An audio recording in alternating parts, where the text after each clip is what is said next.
તમારા છોકરાની ઉંમર કેટલી છે? મારા છોકરાની ઉંમર 10 વર્ષનો છે, મારો છોકરો. અને પેલા શું તકલીફ થતી હતી? એને શરદી થઈ જાય ને એટલે એકદમ શ્વાસ ચડવા માંડે.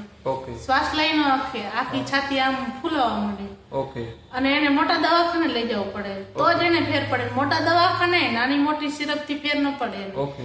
ઇન્જેક્શન દે ડોક્ટર અને ત્યાં 2 કલાક રાખે પછી એને શ્વાસ મટે. ત્યાં લગી એને શ્વાસ ન મટે, એને સારું ન થાય, તાવ આવી જાય અને પગ હાલી ન શકે. એટલે મેં તમારી દવા એને અડધા ગ્લાસમાં ચોથા ભાગ નાખી ચમચી અને 1 વાર દવા પાઈ. મારા છોકરાને હાવ સારું થઈ ગયું ઘડીક વારમાં. આ તકલીફ ક્યારે થઈ હતી એને તકલીફ થઈ હતી બહુ હમણાં કેટલા દિવસ પહેલા? 10-15 દી થઈ ગયા છે. તો શું થતું હતું એને?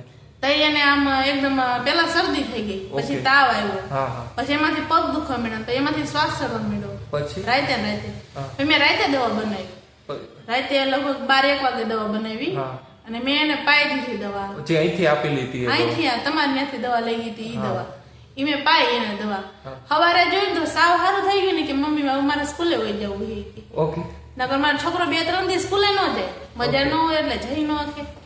પણ આ દવાથી એટલો ફેર પડ્યો મારા છોકરાને. અચ્છા, એક જ ડોઝમાં પાયું. રાત્રે પાયું, રાતે પાયું. રાતે 12-1 વાગે પાયું. ઓકે. મેં કીધું આને સારું થઈ જાય ને એવું લાગશે ને તો સવારે દવાખાને લઈ જાવ. પણ મને પછી તમારી દવા યાદ આવી. મેં કીધું ડોક્ટરે દવામાં કીધું તું કે આ આટલું દર્દ પણ સારું થઈ જાય એમ. તો મેં એને પાયું રાતે અને સવારે હાવ સારું થઈ ગયું.